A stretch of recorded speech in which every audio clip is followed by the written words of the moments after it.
करते हैं थर्मोपैरेलल एक्सिस के लिए। सवाल तो बहुत सारे हो सकते हैं, बस थ्योरी इंपॉर्टेंट इतनी समझ में आ जाए।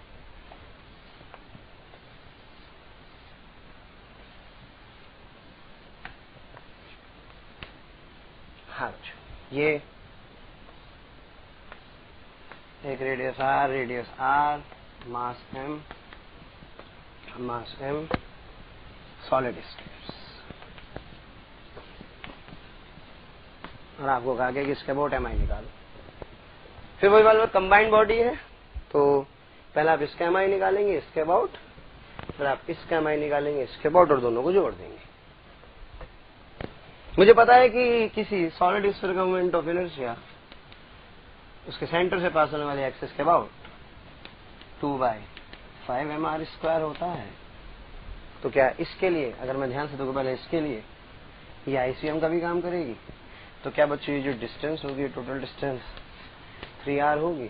तो क्या इसका इसके अबाउट अगर I1 हो तो क्या I1 की जो वैल्यू होगी इज भी 2/5 mr² plus m into 3r का होल स्क्वायर, 3r का होल स्क्वायर, क्योंकि डिस्टेंस 3r है।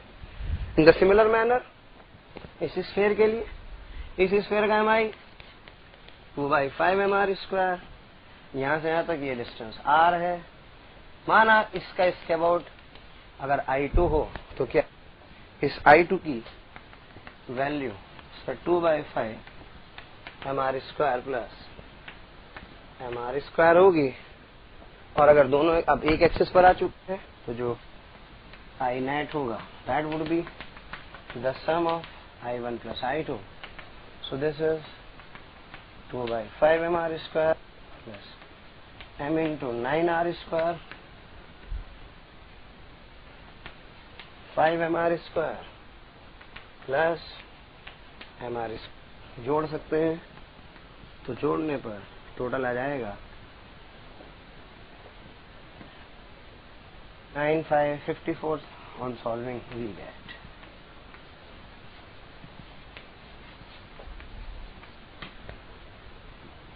चौवन है इधर से चल रहा। कुछ हम लोग कुछ और एडवांस प्रॉब्लम देखते हैं, कुछ एप्लीकेशन।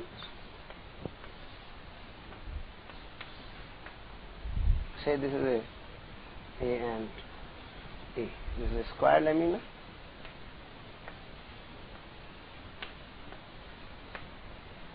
और मुझसे कहा गया कि बताइए इस एक्सिस के अबाउट एम आई कितना। तो ये जो रेक्टेंगुलर लेमिना वाला फार्मूला मुझे पता है, उसमें A बराबर L रख दीजिए। तो इस एक्सिस के about M I would would बी ma²/12। इस एक्सिस के अबाउट भी ma²/12 होगा। तो थ्योरम ऑफ परपेंडिकुलर एक्सिस से इस एक्सिस के अबाउट जो एम आई होगा दैट वुड बी ma²/6 होगा। इंपॉर्टेंट रिजल्ट हो।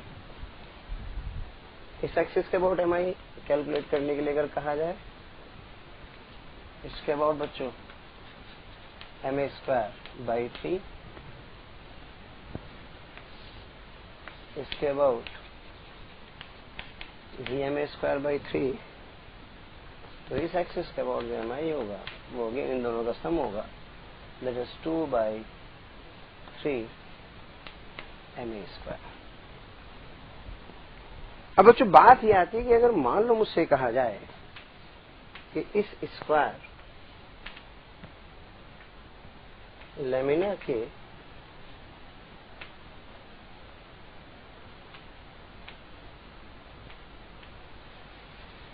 पास होने वाली एक्सिस ये हो और ये कोई एरिया थीटा हो, तो इसके अबाउट एम आई क्या होगा। इसके अबाउट एम आई कैलकुलेट करने के लिए अपन अगर ध्यान से देखें कि इसके अबाउट एम आई पता है, इसके अबाउट एम आई पता है, तो इसके अबाउट एम आई निकाल सकता हूं। तो अगर मुझे इसके अबाउट पता है तो इन दोनों के अबाउट भी तो निकाल सकता हूं। अगर मैं यहां पर आपसे पूछूं कि भाई ये एक्सिस और ये एक्सिस क्या दोनों एक्सिस बच्चों परपेंडिकुलर होंगे? यस सर, क्योंकि स्क्वायर है, डायगोनल परपेंडिकुलर होते हैं। तो क्या इसकी इस एक्सिस के अबाउट जो एम आई होगा क्या वो एम स्क्वायर बाई 12 होगा? कैसे बच्चों, ध्यान से देखें।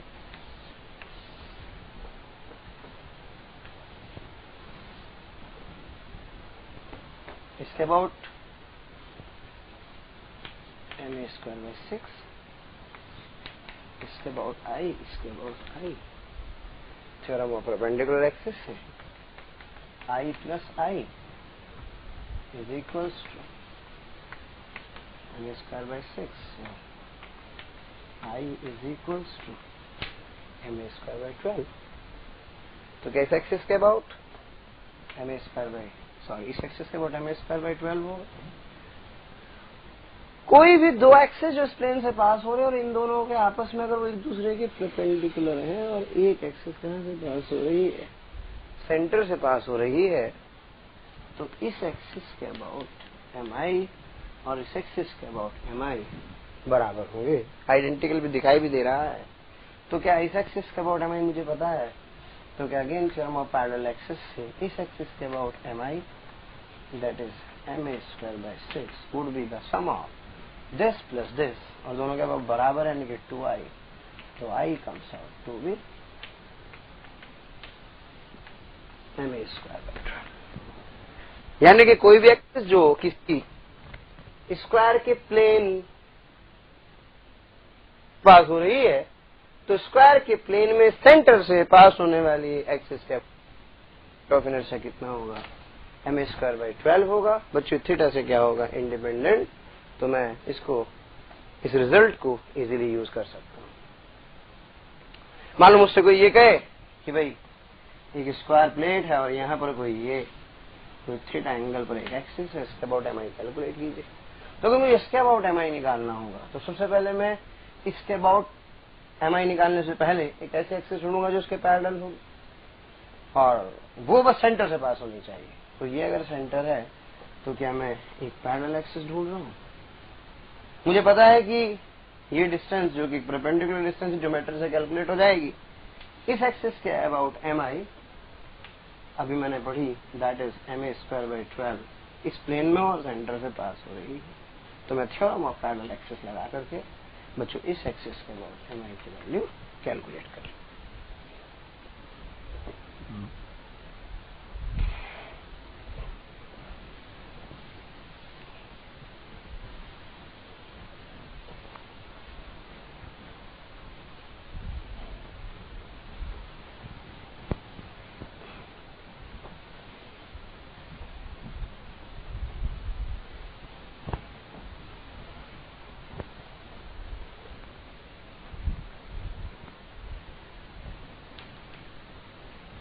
मुझे इम्पोर्टेंट प्रॉपर्टी है कि M I can be added और subtracted about the same axis.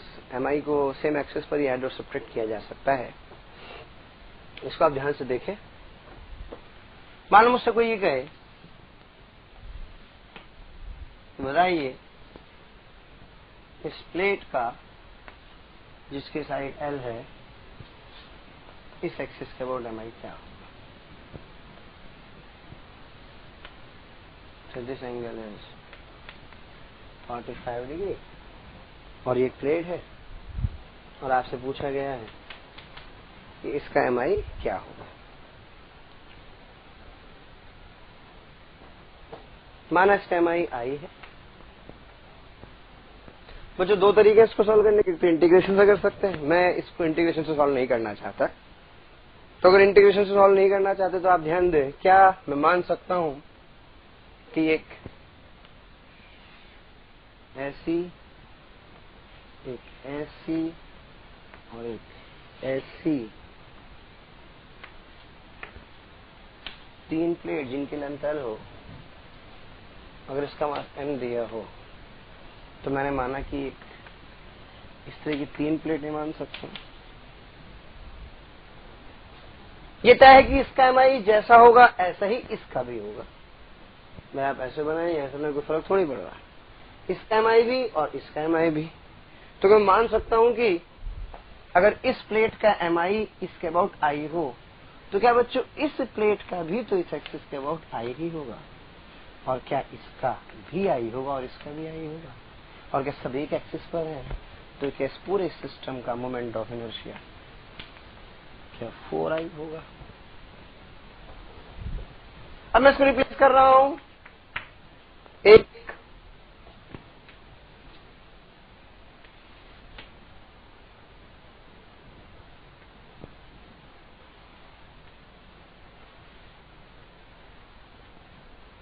4m मास और L लेंथ की एक प्लेट से, और इसके अबाउट जो mi होगा, क्या बच्चों उसकी वैल्यू होगी, मुझे पता है कि इस स्क्वायर प्लेट के सेंटर से पास होने वाले एक्सिस के perpendicular moment of inertia ma²/6 होता है। यहाँ m की जगह 4m है, तो क्या इसकी वैल्यू 4m इंटू साइड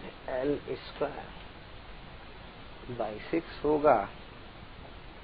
और बच्चों क्या ये जो I डबल डैश है, क्या this I double dash is equal to,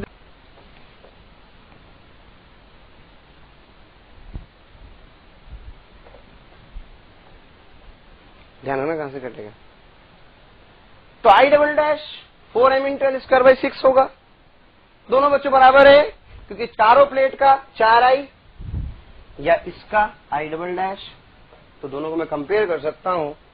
तो क्या बच्चों this I dash that is 4i is equals to 4m into L²/6।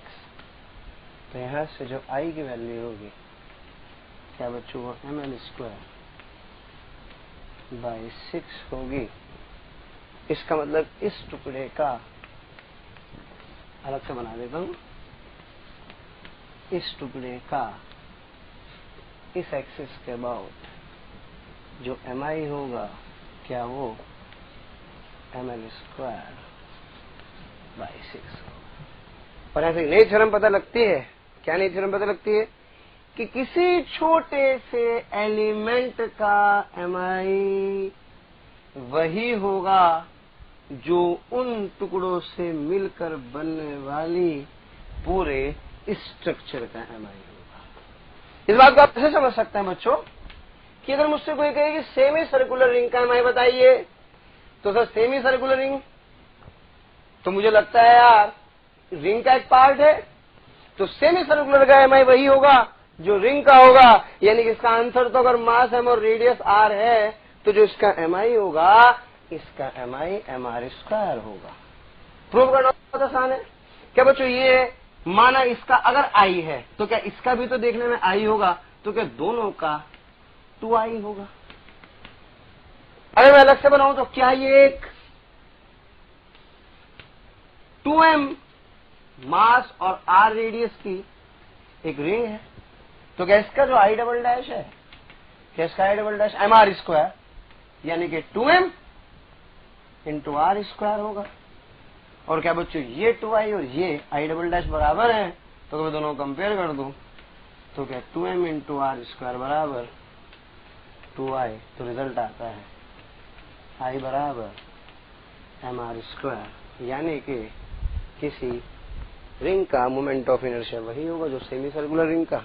और इसको मैं जनरलाइज कर सकता हूं, जनरलाइज इन द सेंस कि किसी भी, अगर कोई मुझसे कहे कि बताइए इस सेक्टर का mi क्या होगा, ये कोई डिस्क है, मास m और रेडियस r, तो सर एक काम करते हैं इसको पूरा बना देते हैं। तो क्या ये एक डिस्क का एक पार्ट है, और डिस्क का mi कितना होता है mr²/2, तो बच्चों इसकी वैल्यू क्या हो जाएगी, I बराबर mr²/2 हो जाएगी। तो यहां से एक इंपॉर्टेंट कॉरोलरी हम लोगों को मिलती है, and that corollary is mi of the element is same as that of the body from which it is obtained.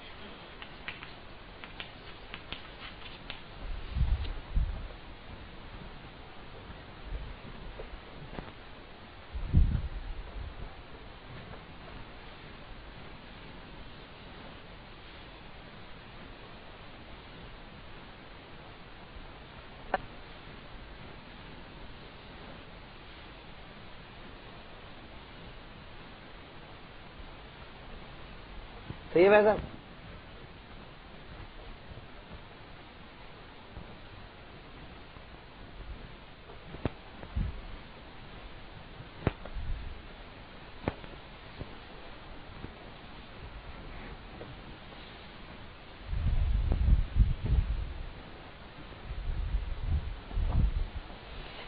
बच्चों एमआई को ऐड करने की प्रॉब्लम थी। अब हम लोग एमआई के सब्ट्रैक्शन का भी एक एग्जांपल देखेंगे।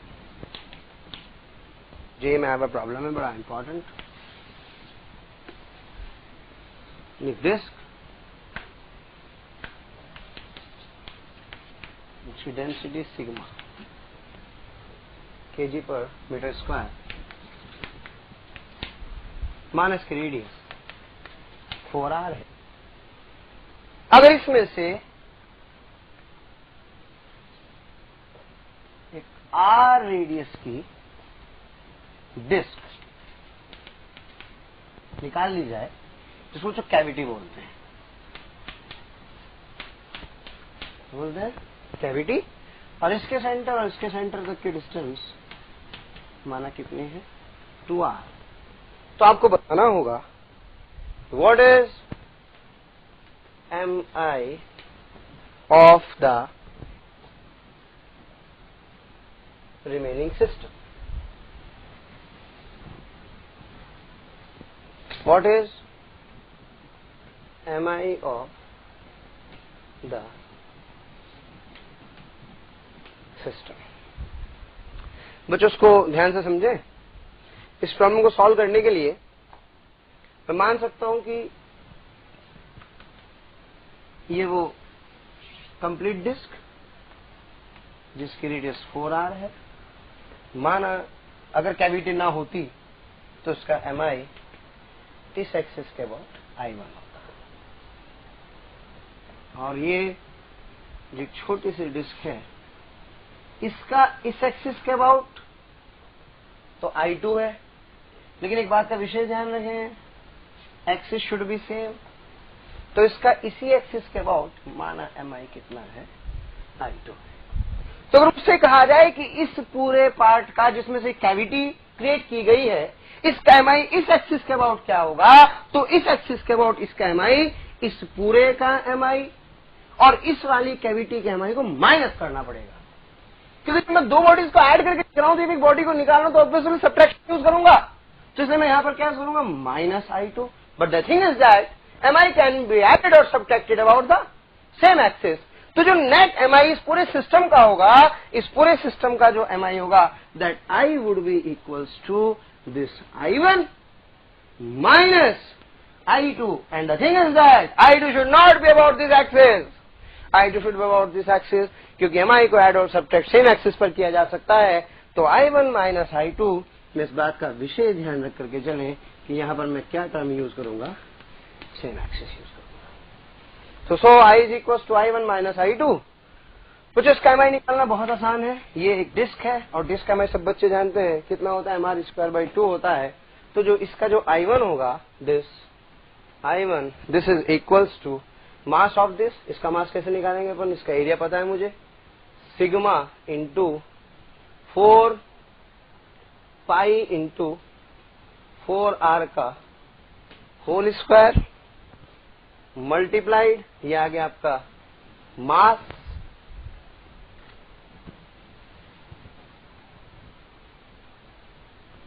मल्टीप्लाइड बाई 4r का whole square and divided by 2, because mr square by 2 से। इसका इस एक्सिस के अबाउट इसका मास होगा sigma into pi into r square, और रेडियस कितने बच्चों इसकी? दिस इज r, तो mr स्क्वायर। लेकिन ये तो इस एक्सिस के अबाउट हुआ। क्या इसके सेंटर की डिस्टेंस कितनी है? 2r। तो मुझे लगानी पड़ेगी थ्योरम ऑफ पैरेलल एक्सिस। तो थ्योरम ऑफ बाय 2 भी करेंगे क्योंकि डिस्क है, और यहां से यूज करेंगे थ्योरम ऑफ पैरेलल एक्सिस। तो बच्चों जो I2 होगा, this I2 would be equals to this mi of this plus theorem of parallel axis से sigma pi r square into r square by 2 plus again m that is sigma pi R square into 2r का whole square.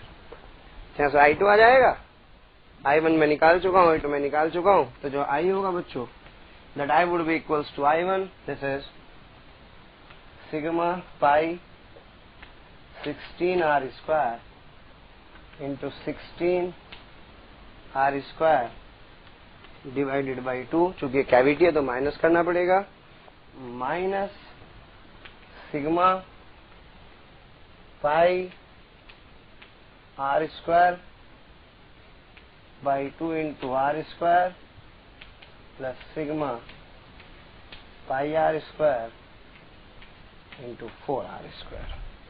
Solve करेंगे तो solve करने के बाद मेरे पास mi आ जाएगा किसका, इस रिमेनिंग पार्ट का। बस इसमें दो ही बात का ध्यान रखें। पहली इंपॉर्टेंट बात, जब भी आप mi या ऐड तो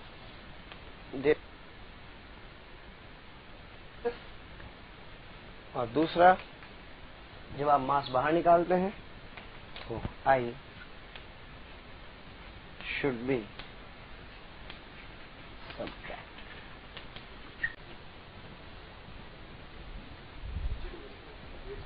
कहीं दोबारा से mi ऑफ ट्रायंगुलर लेमिना। हाँ बच्चों, ये एक इक्विलैटरल ट्रायंगल, साइड इसकी L कहूं, और मुझसे कहा गया है कि इस एक्सिस के अबाउट इसका mi बताइए। तो एक प्रकार का टू डायमेंशनल ऑब्जेक्ट है, टू डायमेंशनल ऑब्जेक्ट होगा तो इसलिए हम लोग डिफाइन करेंगे sigma, that would be mass by it's area. और अगर मैं इसके एरिया की बात करूं तो से दिस साइड बी h, ये हो जाएगा m over half into l into h। बच्चों अगर मैं ध्यान से देखूं तो ये इसके अंदर से मैं मान सकता हूं कि ये छोटी छोटी स्ट्रिप से मिलकर बना है, और ये एक छोटी सी मैं स्ट्रिप कंसीडर करता हूं से ये y और ये छोटी सी लेंथ dy, ये डिस्टेंस से x एंड से दिस भी r। तो छोटा सा जो एलिमेंट है, इस एलिमेंट का जो dm मास होगा क्या वो सिग्मा इंटू डी होगा, और इसकी अगर मैं क्योंकि बहुत छोटा है तो उसको एक तरह की रेक्टेंगुलर स्ट्रिप मान सकता हूँ जिसकी थिकनेस dy, इसकी लेंथ 2x, तो जो उसका dA होगा that is 2x into dy। Now come on the topic, हम लोग इसका dm कैलकुलेट कर सकते हैं। बच्चों dm होगा वही सिग्मा इंटू dA, और सिग्मा मैं कैलकुलेट कर चुका हूँ, that is m over 1/2 L into H, और d आ जाएगा 2x इंटू dy। इसका मोमेंट ऑफ इनर्शिया di, अगर आप ध्यान से देखें एक तरह की रॉड है जिसके एक्सिस से डिस्टेंस इतनी है, तो हमें पता है कि रॉड की अगर डिस्टेंस इसका जो mi होता है वो md स्क्वायर, यानी कि जो di होगा that would be twice m LH into 2x dy into y का स्क्वायर। तो बच्चों यहां से मेरे पास this dy comes out to be 4m over LH into y square dy, और साथ में ये x भी। अब मैं चाहता हूं कैलकुलेट करना i, जो i होगा that I would be given by integral of di, how much 4m by LH, constant terms can taken outside, और यहाँ पर आएगा x Y square D Y. Variable दो हैं एक्स और Y, can not be integrable जब तक मुझे एक्स वाई रिलेशन ना पता हो। तो इसलिए हम लोग क्या करेंगे, एक छोटा सा यहाँ से ट्रायंगल अलग सेपरेट आउट कर लेते हैं। मुझे ये साइड x है, ये r है, ये y है, और ये अगर पूरा h हो तो यहाँ से मैं देख सकता हूँ कि x upon r is equals to y by h, x is equals to ry by h। इसकी वैल्यू उठा के यहाँ रख दीजिए, तो यहाँ से I would be 4m by LH integral ry by h को लिख सकता हूँ r by h y cube dy। हाँ बच्चों, लिमिट किसकी, y की कहाँ से कहाँ तक, 0 से लेकर के यहाँ तक यानी कि h तक, यानी कि 0 से लेकर के h तक लिमिट लेने पर I comes out to be 4m by LH, r भी बाहर h भी बाहर, ये हो जाएगा बच्चों y की पावर 4/4 यानी कि h की पावर 4/4।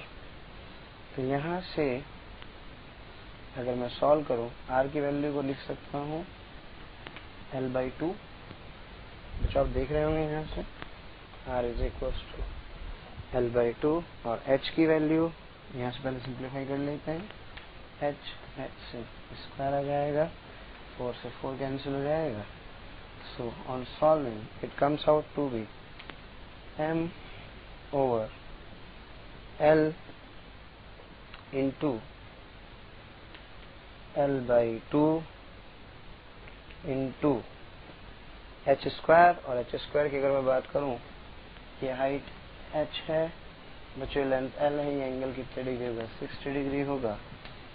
तो यहाँ से मेरे पास जो ये लेंथ L और h होगा, ये h would be equals to L root 3/2। This comes out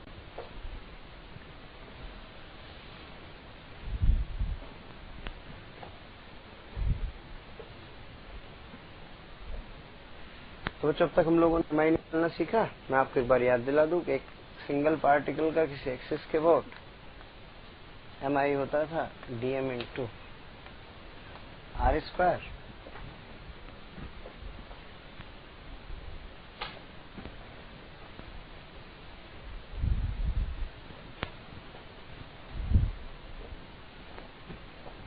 MI of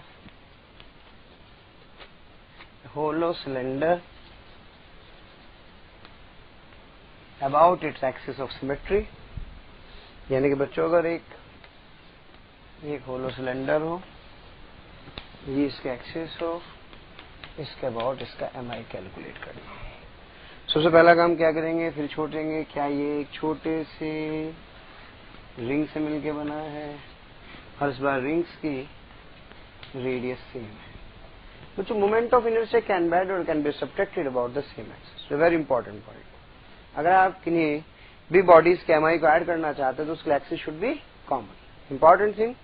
तो अगर आप ध्यान से सोचें कि एक छोटी सी रिंग ये रही जिसका मास कितना है dm, तो क्या ऐसा लग रहा है जैसे ये बहुत सारी कॉन्सेंट्रिक रिंग से मिलकर बना है। तो अगर आप एक छोटे से रिंग का MI निकालें तो क्या सबको जोड़ने पर मुझे पूरी बॉडी का MI मिल जाएगा। अब इस छोटे से रिंग का जो MI होगा, मैं जानता हूं कि एक रिंग का MI क्या होता है, this is simple dm into r square. तो क्या सारे एलिमेंट के एक्सिस सेम है, तो जो टोटल MI होगा उन सबको जोड़ा जा सकता है dm into r square constant है, बाहर आ जाएगा। यहाँ क्या बचेगा बच्चों, dm, और dm यानी कि 0 से लेकर के m तक, तो इसलिए इसका मोमेंट ऑफ इनर्शिया कितना आ जाएगा, mr²। इसलिए किसी होलो सिलेंडर का मोमेंट ऑफ इनर्शिया कितना होता है, mr² होता है।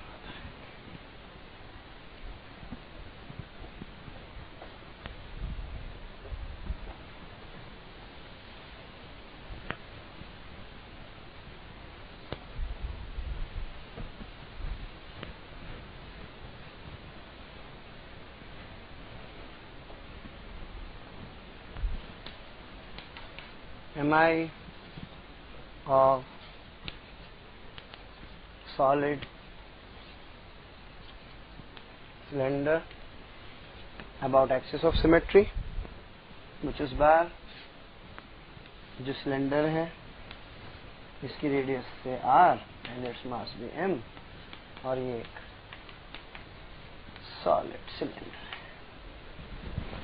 बच्चों ध्यान से देखें तो मैं सोच सकता हूं कि क्या अगर बहुत सारी डिस्क को एक के ऊपर एक करके रख दिया जाए, एलिमेंट्री डिस्क, तो क्या एक डिस्क का जो एमआई होगा दूसरी डिस्क का भी वही एमआई होगा?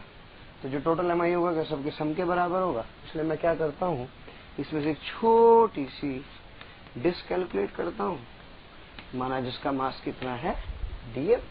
तो इस छोटे से एलिमेंट जो मैं एक डिस्क मान रहा हूं, इस डिस्क का जो एमआई होगा that would be dm into R square by 2। बच्चों आप याद करो कि जो डिस्क का एमआई होता है वो mr स्क्वायर बाई 2 होता है। तो यहां से जब मुझे सबको जोड़ना पड़ेगा तो it would be dm into R square by 2, constant and taken outside from the integration. यहाँ dm मिलेगा और सबको पता है dm का m होता है, तो that's right comes out to be mr square by 2। इसका मतलब किसी सॉलिड सिलेंडर का एमआई वही होगा जो कि डिस्क का होगा। तो यहां से शुरू करें। Cross product of two vectors,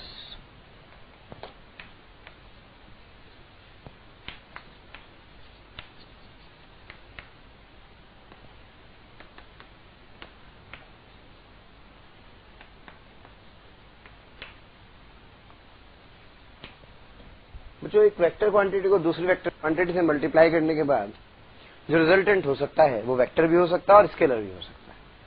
एक वेक्टर क्वांटिटी को दूसरी वेक्टर क्वांटिटी से मल्टीप्लाई करने के बाद रिजल्टेंट एक वेक्टर क्वांटिटी आती है, तो इसको बोलते हैं cross product of two vectors. यही हम लोग डिटेल में पढ़ेंगे। डॉट प्रोडक्ट हम लोग पहले पढ़ चुके हैं, तो इसलिए मैं आपसे कहना चाहता हूं कि अगर मान लीजिए एक वेक्टर की किसी दूसरे वेक्टर से मल्टीप्लाई करने के बाद रिजल्टेंट अगर वेक्टर आता है तो बच्चों उसको डिनोट करते हैं cross. This is called as cross product of two vectors. चूंकि रिजल्टेंट एक वेक्टर आता है तो वेक्टर होगा, तो ऑब्वियस है इसके साथ एक डायरेक्शन और एक मैग्नीट्यूड एसोसिएटेड होगा। डायरेक्शन कैलकुलेट करने के लिए हम लोग यूज करते हैं राइट हैंड थंब रूल, जिससे हमें इस रिजल्टेंट वेक्टर की डायरेक्शन मिल जाती है। और मैग्नीट्यूड इसका कैलकुलेट करते हैं एक सिंपल मैथमेटिकल फार्मूले से। यदि एक वेक्टर ए और दूसरा वेक्टर बी हो तो ए और बी का जो क्रॉस प्रोडक्ट होता है इसका मैग्नीट्यूड दिया जाता है ए बी साइन थीटा से, जहां a is the magnitude of A, B is the magnitude of B, and theta is the angle M, and the direction is calculated by right hand rule। यानी कि बच्चों अगर ये कोई A vector हो, ये कोई B वेक्टर हो, तो A क्रॉस B का मतलब A से B की तरफ चलते हुए ये वाला एंगल अपन थीटा यूज करते हैं। तो A का मैग्नीट्यूड पता हो, B का मैग्नीट्यूड पता हो, तो A B साइन थीटा इसका मैग्नीट्यूड आएगा। और right hand thumb rule, right hand thumb rule में आपको बता दूं, सीधे हाथ को घुमाते हुए ए से बी की तरफ, ए से बी की तरफ अपने हाथ को घुमाता हूं, तो ए से बी की तरफ हाथ घुमाने पर जो अंगूठा होगा that would give the direction of the vector A cross B.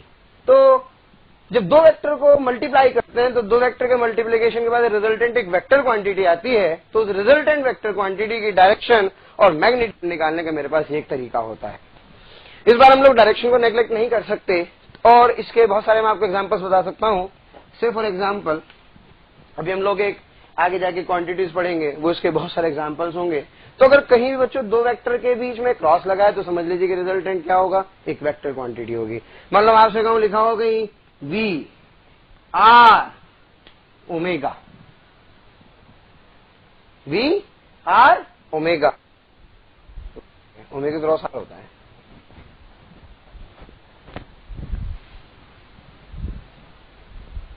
इसके एग्जाम्पल्स अपन देख सकते हैं। इसका एक एग्जाम्पल है, अगर मैं आपसे कहूं कि v is equals to omega into R, बच्चों ओमेगा भी एक वेक्टर है, आर भी एक वेक्टर है। चूंकि v एक वेक्टर है, इसका मतलब इसके बीच क्या लगा होगा, क्रॉस। तो इसका मतलब मैं कह सकता हूं कि ये एक प्रकार का क्रॉस प्रोडक्ट बताता है। तो रिजल्टेंट क्वांटिटी वेक्टर होगी। अब हम लोग इस पे 2 क्वेश्चंस करेंगे बेसिक से, ताकि हम लोग इसको और डिटेल में समझ पाए।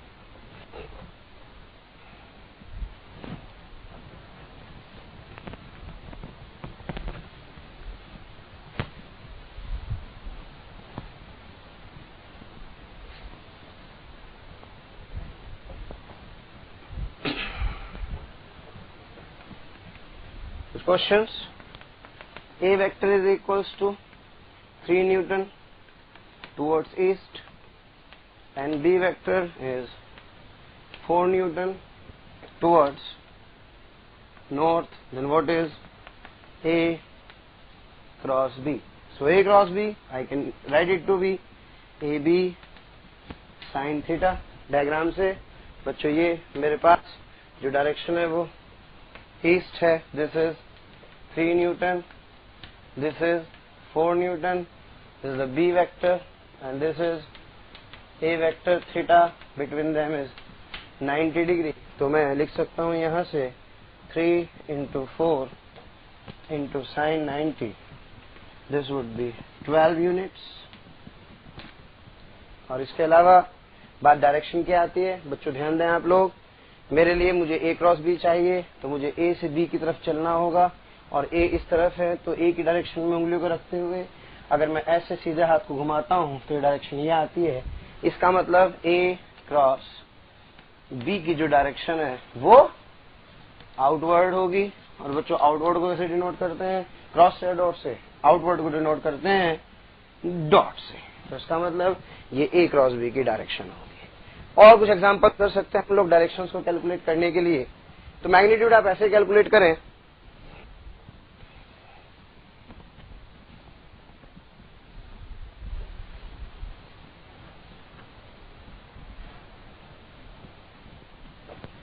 अगर A वेक्टर ऐसे है और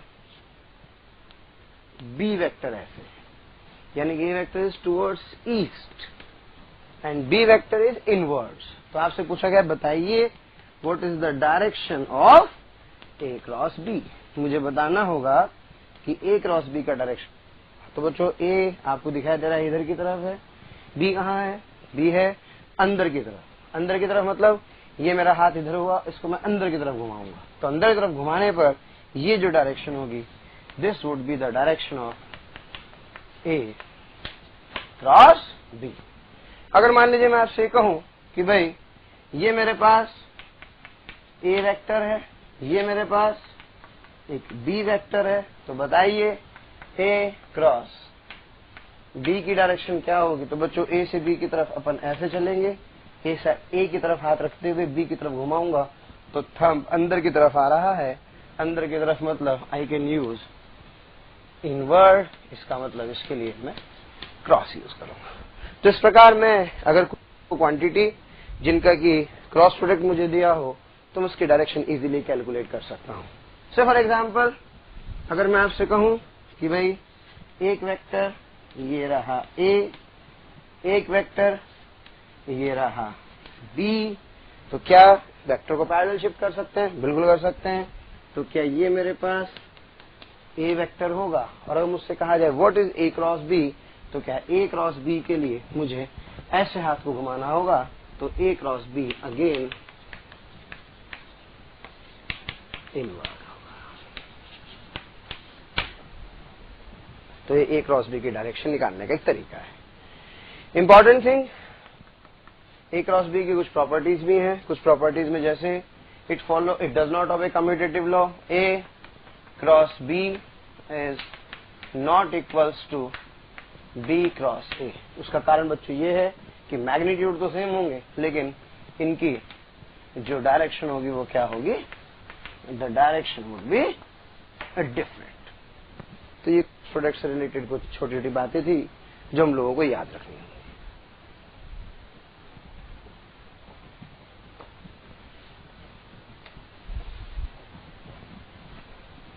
क्या मैं बताऊं आईजे के वगैरह, आईजे की जरूरत तो नहीं।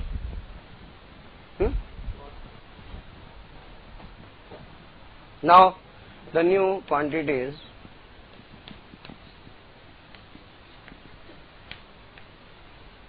Torque.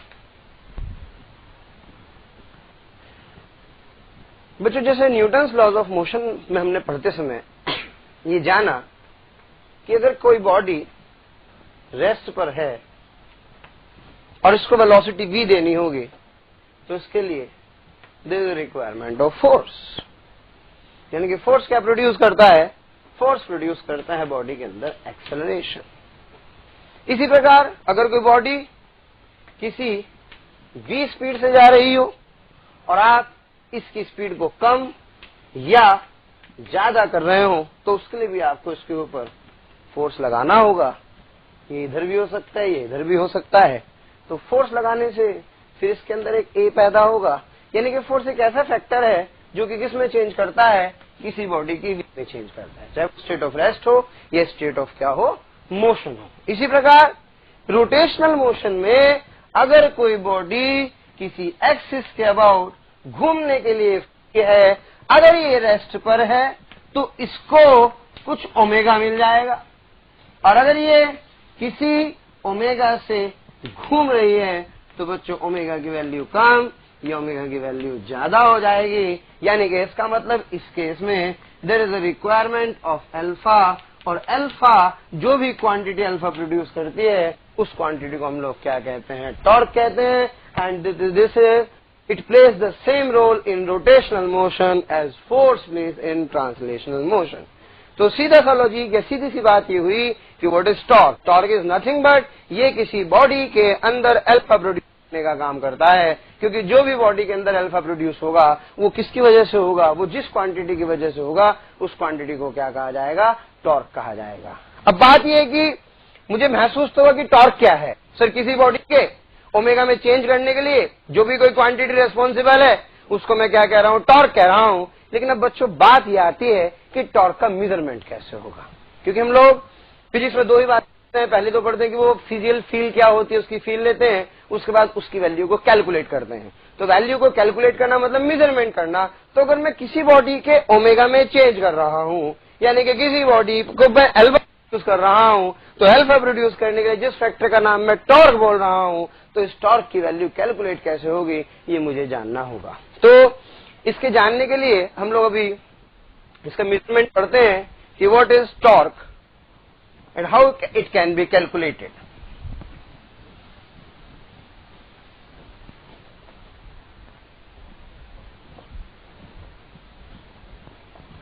Is measured as torque is equals to R cross F. It produces alpha जो चेंज करता है किसको, ओमेगा को, और ये रोटेशनल मोशन में वही काम करता है जो ट्रांसलेशनल मोशन में फोर्स करता है। R क्रॉस F में बच्चों जो force, F stands force and R is position vector of point of application of force। बच्चों इस बात पे ध्यान देना जरा, point of application of force। अब तक हमने पढ़ा था कि भाई force is a vector quantity और force की क्या इंपॉर्टेंट है, डायरेक्शन और एक मैग्नीट्यूड। लेकिन अब इसकी तीसरी इंपॉर्टेंट बात, the one is point of application of force. बच्चों एक ही डायरेक्शन और एक ही मैग्नीट्यूड में लगने वाले फोर्स के अलग अलग पॉइंट पर लगने के कारण इफेक्ट अलग अलग हो सकते हैं। मैं आपको बहुत छोटे से एग्जांपल से समझा सकता हूं। जरा सोचिए, अगर ये कोई रॉड है जिसको यहां से हिंज किया गया है, अगर बच्चों उस पर इधर की तरफ एक फोर्स लगाया जाए, इतना ही फोर्स इधर, इतना ही फोर्स इधर, सारे फोर्सेस के magnitude 5 Newton, 5 Newton, 5 Newton, direction सबकी सेम है, तो बच्चों मैं आपसे पूछ सकता हूं, बताइए किसका रोटेशनल इफेक्ट ज्यादा होगा, इसमें कोई फिजिक्स की तो बात ही नहीं है। इंट्यूशन से बता सकते हैं अपन कि सर मुझे ऐसा लगता है ये ज्यादा प्रभावी तरीके से घुमा पाएगा इसके मुकाबले, और ये तो कुछ भी नहीं घुमा पाएगा।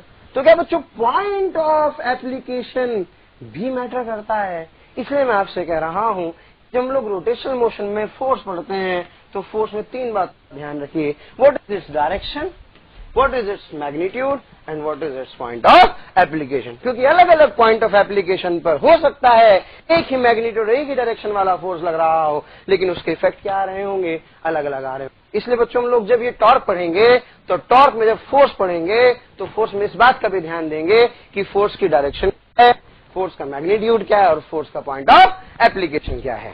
Sir, torque is equal to R cross F. R is the position vector of the point of application of force.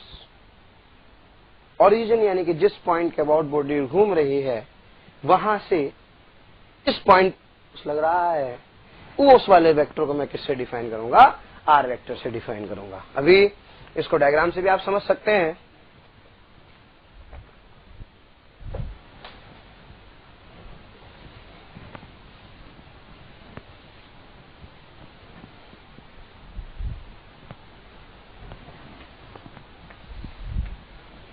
मान लीजिए बॉडी इस पॉइंट के अबाउट घूमने के लिए फ्री है और बच्चों इस पॉइंट पर फोर्स एफ लग रहा है। तो अब यहां से यहां तक ये जो लाइन होगी, this is termed as R vector.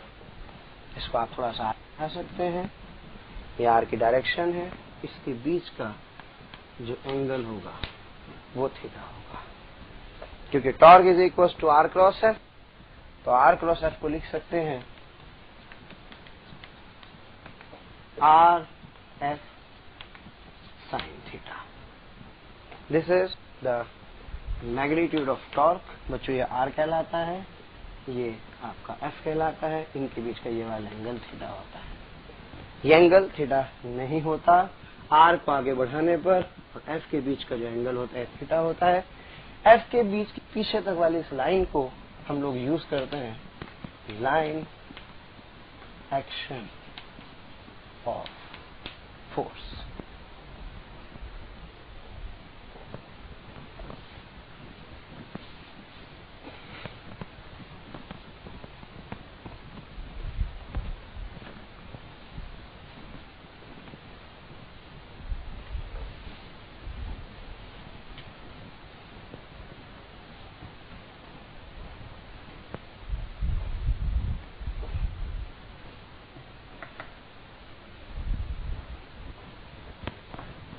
तो बच्चों torque is equals to R cross F, R vector F vector, ये angle theta, line action of force, और मैं इसको लिख सकता हूं R F sine theta. It is a vector quantity and its direction is given by right hand thumb rule. आज इसके और भी 2-3 फॉर्मेट पॉसिबल हैं। अगर मुझे इस वाले पॉइंट पर फोर्स लग रहा हो, ये वाला एंगल थीटा, तो ये इसके 2 कंपोनेंट हो सकते हैं। ये होगा F cos theta, this would be F sine theta. इसको बच्चों एफ परपेंडिकुलर लिख सकते हैं, इसको एफ पैरेलल लिख सकते हैं। ये आर कहलाएगा। तो क्या torque is equals to R F sine theta को आर इंटू एफ परपेंडिकुलर में लिख सकते हैं। यानी कि जो फोर्स लग रहा है उसके 2 कंपोनेंट कर लीजिए, एक आर के परपेंडिकुलर, एक आर की डायरेक्शन में। इसका कोई रोटेशनल इफेक्ट नहीं होगा और दिस मल्टीप्लाइड बाय दिस से चल जाए। और इसके लिए एक और तीसरा मेथड मेरे पास एक और है। अगर बच्चों ये आर वेक्टर है एंड से फॉर एग्जांपल ये मेरे पास फोर्स एफ है ये लाइन एक्शन ऑफ फोर्स होगी, ये वाला एंगल थीटा है, तो ये थीटा होगा। तो यहां से इस पर एक अगर मैं एक परपेंडिकुलर डाल दूं तो ये जो डिस्टेंस है, ये डिस्टेंस r sin थीटा होगी।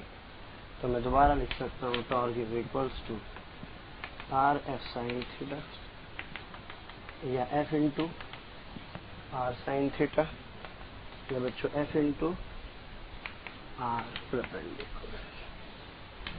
R perpendicular is the perpendicular distance from axis of rotation to line action of force. तो मैं तीनों तरह से टॉर्क की वैल्यू क्या कर सकता हूँ, कैलकुलेट कर सकता हूँ।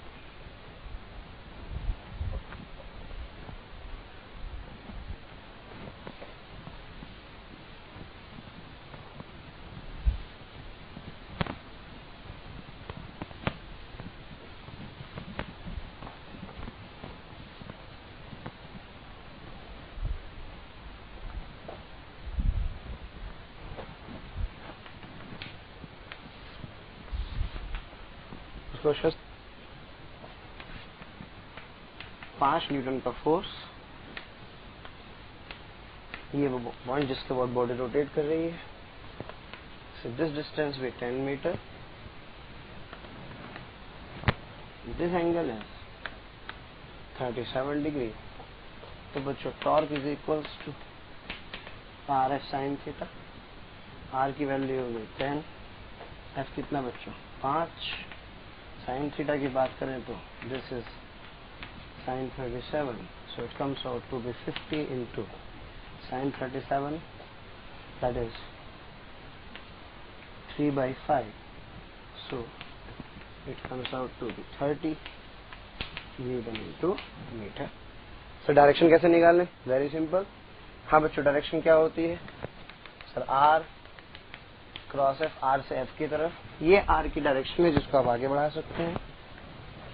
तो इससे एफ की तरफ चलिए और राइट हैंड को ऐसे करके थंब चूंकि अंदर की तरफ आ रहा है, तो जो टॉर्क होगा वो इनवर्ड होगा। इस क्वेश्चन को आप चाहें तो दूसरे तरीके से भी कर सकते थे। जो दूसरा मेथड है, ये आपका 5 न्यूटन का एक फोर्स, बची डिस्टेंस आपकी जो कि 10 मीटर थी, ये वाला एंगल 37 दिया था, तो आप एफ पे टुकड़ा कर सकते हैं, ये और ये।